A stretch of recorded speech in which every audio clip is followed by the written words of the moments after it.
Steel frame, Midas touch विश्वास. अध्याय 2 भाग 4. योग्य वेळी योग्य निर्णय म्हणजे यश. न्यू कॉलेज कोल्हापुरात विश्वास 12वीत असल्याचं वर्ष 1988. याच वर्षी भूषण गगरांनींनी मराठी वाङ्मय व इतिहास हे विषय घेऊन नागरी सेवा परीक्षेत भारतात तिसरे येण्याचा इतिहास रचला.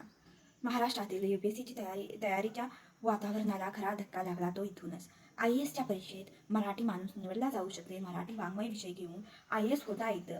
अगदी पहिल्या दिनांतही येता येतं. याची महाराष्ट्राला नव्यानं झालेली ओळख एकदम उत्साहवर्धक ठरली. एका अर्थानं महाराष्ट्राने काट टाकली.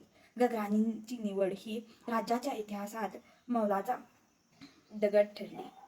संपूर्ण राज्याला कोल्हापूरच्या प्रेरणा देणाऱ्या या घटनेपासून विश्वासासारखा चुणचुणीत पोर प्रभावित झाला नसता तर नवलच. कोल्हापूरच्या राजाराम महाविद्यालयात श्री भूषण गगराणी एकदा व्याख्यान द्यायला आले होते. त्यांचे ते व्याख्यान विश्वासच्या जीवनाचे ध्येय बदलून टाकण्यास कारणीभूत ठरले. 10वीत 88% आणि 12वीत 82% गुण प्राप्त केलेला विश्वास हा सायन्स शाखेचा विद्यार्थी, पण त्याचा आतला आवाज त्याला वेगळंच काहीतरी सांगत होता. देशाच्या डिसिजन मेकिंग प्रोसेसमध्ये आपण कुठे तर असलो पाहिजे, हा तो आवाज होता. IASचा अभ्यास सुरू करायचा असा पक्का बेत विश्वासने आखला. त्यासाठी सायन्स साईट सोडून आर्ट्स शाखा निवडण्याचा बेत पक्का केला. 12वीला चांगला अभ्यास केल्याने ग्रुपला PCM 90% गुण मिळाल्यामुळे अभियांत्रिकीला प्रवेश मिळाले. पण जे व्हायचे नाही त्या रस्त्याला जायचे कशाला हा विचार मनात घर करून होता. मनातले मनसुबे जेव्हा विश्वासने उघड केले तेव्हा मात्र व्हायचं तेच झालं. घरातून, मित्रांतून, नातेवाईकांतून जिकडून तिकडून एकच सूर बाहेर आला, सायन्स सोडून आर्ट्स. IAS बनायचंय, इरादा चांगला आहे, पण ती किती बिनभरवशाची परीक्षा.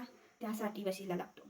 ज्यांना UPSC किंवा IAS, IPS, IFS यांचा लॉंग फॉर्म ही सांगता येत नाही असे मोठमोठे सल्ले देणारे न विचारता आणि न मागताही समाजात वावरत असतातच. वडील शिकलेले असते तर या निर्णयाचे व्यवहारी विश्लेषण कदाचित राजेंना फटकारले असते. वडील 4थी शिकलेले, त्यामुळे साहेब जे सांगतील तेच त्यांना खरे वाटायचे आणि विश्वास कधी खोटे बोलला सुद्धा नाही. वयाच्या 23व्या वर्षी IPS विश्वासने विश्वासार्थ करून दाखवला. एकूणच विश्वासचा निर्णय करिअर बाबतीत सर्वांना आत्मघातकी वाटला. आजच्या घडीला कुणी UPSC करतो म्हटलं तर पाठीवर थाप मारणारे, मागे ठामपणे उभे राहणारे ताबडतोब भेटतील.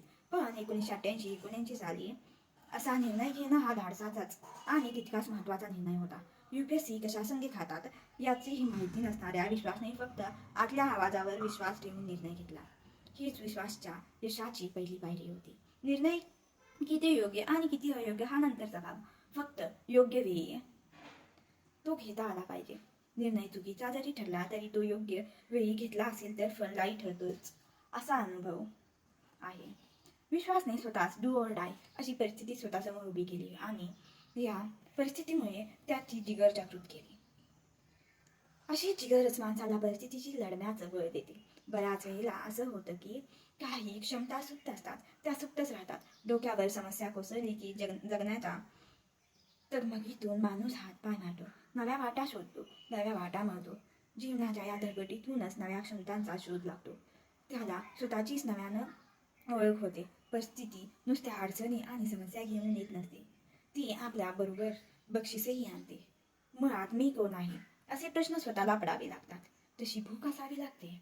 अशा भुकेतून आणि प्रश्नांतून कुखरूड गावचा भावड्या मग IPS अधिकारी बनतो.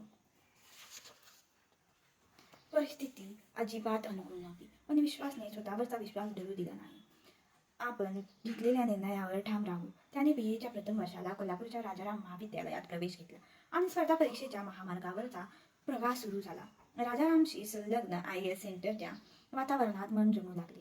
UPSCची परीक्षा कधी होती, कशी होती, त्यासाठी काय करावं, काय वाचावं, कुणाला विचारावं अशी भूक वाढत गेली. अभ्यासात या भुकेतून जिज्ञासातून नवनवीन माहिती असा यशाकडे जाणारा प्रवास सुरू झाला. अभ्यासात मन लागू लागले. सुरुवातीच्या काळात IAS सेंटरचे संचालक घोलकर सर, विकास खारगे IAS, प्रकाश पोटे STO यांची साथ सोबत लाभली. रोजच्या मेहनतीची मजा वाढू लागला. त्यातूनच अभ्यासाचं नियोजन आकार घेऊ लागलं. यशासाठी कोणताही शॉर्टकट नाही हे ठरवून पहिल्याच खेपेत विश्वासने पुण्याला जाऊन NCERTची 5वी ते 12वीची सगळी पुस्तकं उचलून आणली. सुरुवातीच्या काळातच अशी पायाभूत सर्व पुस्तके चांगल्या पद्धतीनं अभ्यासल्यामुळे GSचा पाया पक्का झाला. हा पायाभूत अभ्यास अतिशय महत्त्वाचा असतो. याकडे उमेदवाराचं सर्वसाधारणपणे दुर्लक्षच होतं. अभ्यासाला सुरुवात करणारे बहुतेक जण यशस्वी उमेदवारांच्या रेडीमेड नोट्स मिळवतात. काय याच्या मिळतील का याच्या शोधात जास्त वेळ घालवतात. पूर्व परीक्षा, मुख्य परीक्षा राहिली बाजूला, मुलाखत कशी होती, IAS IPSला कशी गाडी, किती मोठा बंगला मिळतो, या चर्चेत जास्त रस असतो. BAच्या वर्गात असताना विश्वास UPSCच्या वातावरणात रुळत होता. राजाराम IAS सेंटरमध्ये स्पर्धा परीक्षेच्या घडामोडी चाललेल्या असायच्या. विकास खारगे काही उमेदवारांच्या मुलाखतीची तयारी करून घेत होते. विश्वास आज जाऊन विकासजींना म्हणाला, मी ही मुलाखत ऐकायला बसतो. त्यावर ते म्हणाले, तू सध्या पाणी आणायचं काम कर. कोणत्या टप्प्यावर काय करायचं हे तेव्हापासूनच मनावर कोरलं गेलं आणि वाट मिळत गेली. माणूस घडण्यासाठी माणसाच्या वाट्याला यावं लागतो. विश्वासला चांगली माणसं भेटली. चांगली माणसं भेटणं हा भाग्याचा भाग असतो. असं भाग्य कुणाला लाभलं नसेल तर भाग्याला दोष न देता त्यासाठी तसा शोध घ्यावा लागतो, तसा ध्यास लागतो. शोधूनही चांगली माणसं सापडत नसतील तर आपल्या आसपासच्या लोकातलं चांगलं काय हे शोधावं लागते. म्हणजे हवे ते मिळतं. कधी माधवन बरोबर तर कधी विकास खरगेंच्या बरोबर सायकलच्या पुढच्या दांडीवर बसून मेसला जेवायला जाणं व्हायचं. माधवनशी इंग्रजी शब्दांचा उच्चार कसं करायचा, इंग्रजीवर प्रभुत्वासाठी काय करावं, अशा भाषांविषयक गप्पा व्हायच्या. तर विकास खारगे विश्वासाच्या राजाराम कॅम्पसमधल्या सगळ्या उठाठेवी, हिरोगिरी, पुढारीपणा तटस्थपणे बघायचे. काही कानावर आले की सायकल प्रवासाच्या या दांडी यात्रेच्या दरम्यान विश्वासचे कान फुंकले जायचे. थोडक्यात खरडपट्टी काढून ताळावर आणलं जायचे. रोमिओ विश्वास कधी कुणाच्या मागे तर कुणी कधी विश्वासच्या मागे. विकास खरगेंनी त्याला एकदा सांगितलं होतं, विश्वास, प्रत्येक यशस्वी पुरुषामागे स्त्री असते, पण प्रत्येक अयशस्वी पुरुषामागे ही स्त्री असतेच. एवढा डोस त्याच्यासाठी पुरेसा होता. वेळोवेळी जे जेवढं शिकता येईल ते तो शिकला. माधवनने बोलता बोलता एखादा इंग्रजी शब्द उच्चारला की विश्वास तो शब्द नेहमी नेमका टिकायचा.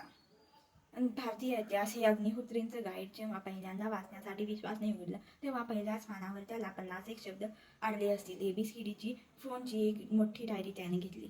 जो शब्द आडेल तो डिक्शनरीतून टिपायचा, पाठ करायचा व डायरीत नोंदवायचा. ही त्याची अभ्यासाची पद्धत. ती डायरी कधीच भरून संपली. आज इंग्रजी त्याची आवडती भाषा आहे. MPSCतून ज्या वर्षी त्याला उपजिल्हाधिकारी पद मिळालं तेव्हा इंग्रजी या भाषाविषयी त्याला चक्क 90 गुण मिळाले होते.